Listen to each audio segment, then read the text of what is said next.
A new study came out that said if your heart rate is more than 75 beats per minute, you might be at risk for sudden death. But is that hope or hype? I'm Dr. G, and we'll break that down coming up at 5. And it's a study that would make any middle-aged man take notice. Your heart rate could predict your chances of having a heart attack. Well, this study by the New England Journal of Medicine says a high resting heart rate could predict your chances of dying. But does this simple test offer hope for predicting sudden death, or is it just hype? Local 2's health troubleshooter Dr. G takes a look. Read the headlines. Take your pulse. If it's more than 75 beats a minute and you're a man in your 40s or early 50s, your life may end suddenly. Well, I read that and it scared me. So I took the study to Dr. Verinder Mathur, a cardiologist at the St. Luke's Heart Institute. Well, his initial response: do not panic, even if your pulse is 80. That's because when he broke the study down for us, of the 5,713 men tracked over a 23-year period, 81 died of sudden death. Granted, the average resting pulse rate of this group was higher, but when you work the numbers, that turns out to be less than 1%.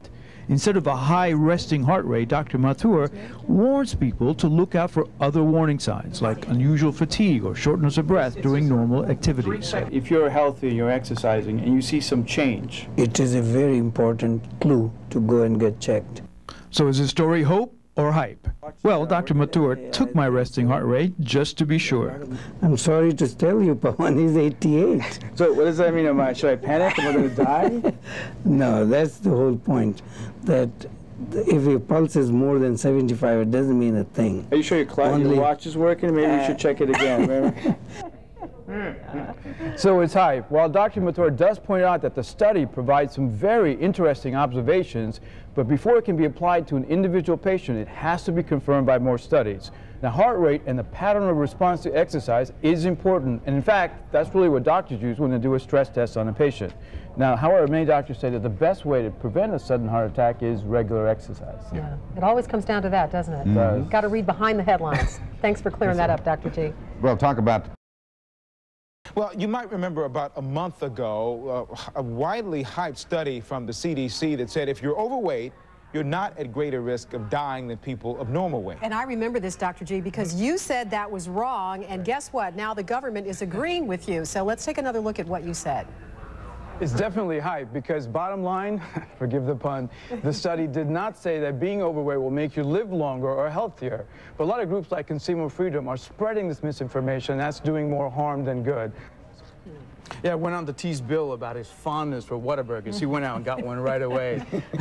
But in all seriousness, the head of the CDC now says that she's sorry for the misleading data. To predict preterm births, Dr. G has more on a simple test that can tell women their chances of going into premature labor.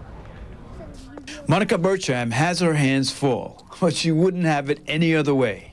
I've always said I would have 10 if I could. Monica's last child was born premature, so when she became pregnant with her second child, her doctors were worried and kept a careful eye on her. It's a very helpless feeling when you go into preterm labor and them telling you, you have no more control. This time around, a simple test gave Monica control. Fetal fibronectin is a test that is used to give us an idea of whether a patient is at higher risk or lower risk for preterm delivery. The test measures a protein that holds the baby in place during development. The test is very much like a pap smear, using a simple swab to obtain a sample. The sample is then processed in about an hour. If the test is negative, there's less than a 1% chance of the baby being delivered prematurely. If positive, doctors can take action so that the baby doesn't end up here. We will bring her to the hospital many times. We'll certainly give her steroid shots to help accelerate the maturity of the baby. The test is routinely used on women who are at risk for preterm delivery. Expectant mom Jennifer Falker was worried because she has a genetic risk factor. What a great option and a great way to alleviate any anxiety. The test worked for her. It came back negative and she's still very much pregnant. It also worked for Monica. Her second child was born healthy, full term, and happy. Through that test, we were able to have the confidence to have her, because otherwise I don't think we would have gone through with it.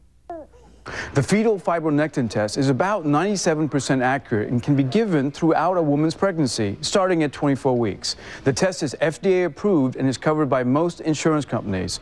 On the Health Beat for Local 2 News, I'm Dr. G.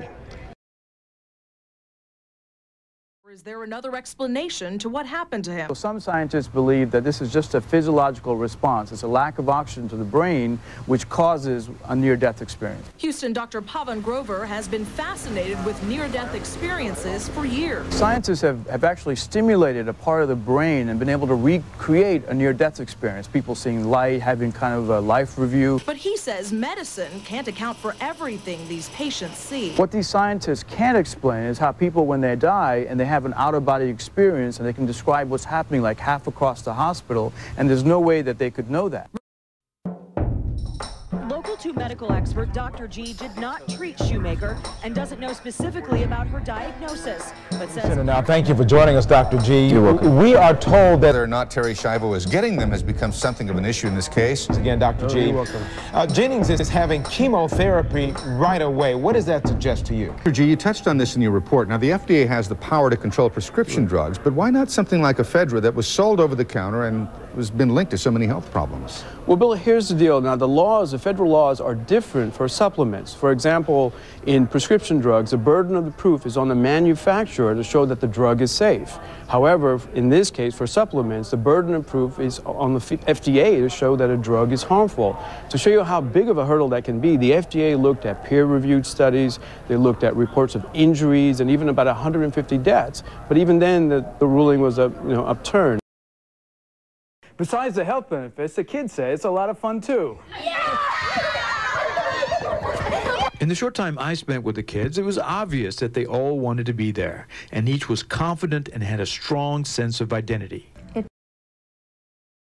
So, Bill, you can't go for that extra cheeseburger. Oh, man. I thought I was home free this time. I'm going to have to be the food Nazi here. No cheeseburger. One day they have this study, the next day it's this study, and I was banking on this study. Yeah. I know you were happy about no that. food for you, Right. no cheeseburger for you. No cheeseburger. Thank you, Dr. G. An officer's daring move is caught on. I just slathered it on. It kind of made me a little bit hot, but that's probably a different story. Yeah, for another study, I'm sure. At some other time. Yeah, that probably is a different story. As for hope or hype, it's not better than Botox.